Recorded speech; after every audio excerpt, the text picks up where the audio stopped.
Good evening and welcome to the Channel Studios here in London with your international news around the world in 5.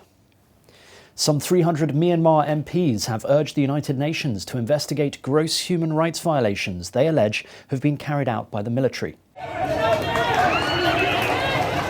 In a letter to the agency's Human Rights Council in Geneva, MPs accused Myanmar's security forces of shooting anti-coup protesters.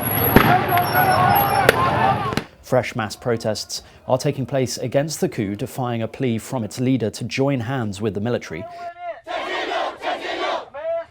They remained mostly peaceful, although at least 3 protesters were reportedly wounded.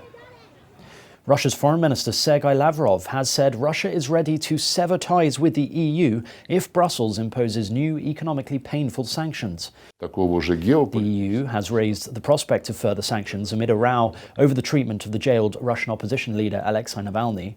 When an interviewer asked if Russia was heading for a break with the EU, Mr. Lavrov said, "We're ready for that," adding, "If you want peace, prepare for war." He said a break in ties could be triggered by EU sanctions that creates risks for our economy, including in the most sensitive areas. Last week, Russia and the EU expelled 3 of each other's diplomats in a tit-for-tat dispute centering on the Navalny case. If business is mutually beneficial, we will continue it. But in the event that we again see sanctions imposed in some sectors that create risks for our economy, yes, we don't want to isolate ourselves from global life, but we have to be ready for that.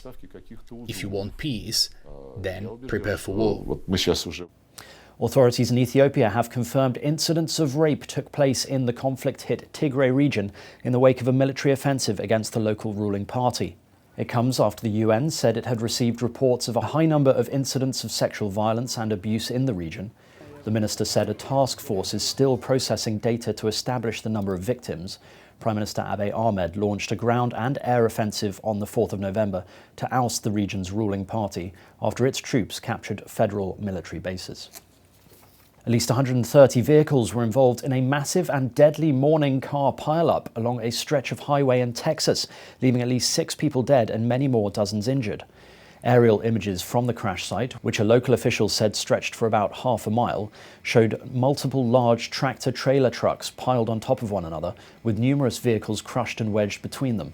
Some 65 people were treated at area hospitals and at least 6 people lost their lives. As you've heard, we're all coming to you with heavy hearts today. The scene we saw today is one really unlike one probably any of us have ever seen, and one we pray to God we never see again. Our hearts, our thoughts, our prayers go out to everyone negatively affected by this tragic incident, anyone who was injured, anyone who lost someone, all the family and loved ones of those who are affected. We feel your pain. Chinese New Year celebrations have begun across the world, with millions of people marking the start of a new lunar year. The Spring Festival begins on the start of a new moon, and the festival lasts for up to 16 days. People eat lots of food, enjoy fireworks, wear special clothes, and hang red lanterns to mark the occasion. This year is the year of the ox, an animal that symbolises strength and determination. Light shows are particularly popular across Asia. Usually hundreds of millions of people travel great distances in the lead up to the new year as they go to spend time with family, but this year the government has discouraged people from leaving their homes. Conservationists in Chile have been carrying out a census count of the South American country's population of endangered Humboldt penguins. On the tiny Cachagua Island Nature Reserve, an important habitat for the Humboldt penguin, park rangers from Chile's Forestry Service have been slowly counting the numbers of endangered animals living on the island.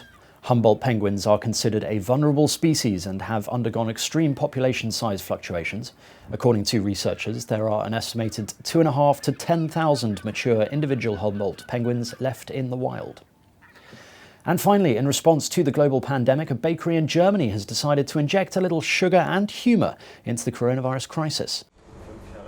The Riedmeier confectionery sells its syringe-filled donuts near Munich. The syringes containing an array of sugary ingredients in a play on mass vaccinations of their donuts. The special Corona donut will be on sale from Monday and will be the so-called Donut of the Week. Many customers are already looking forward to the vaccinated donuts, as a little carnival fun is a must in Germany. And that's your international news around the world in 5. Now back to Channel Studios in Lagos.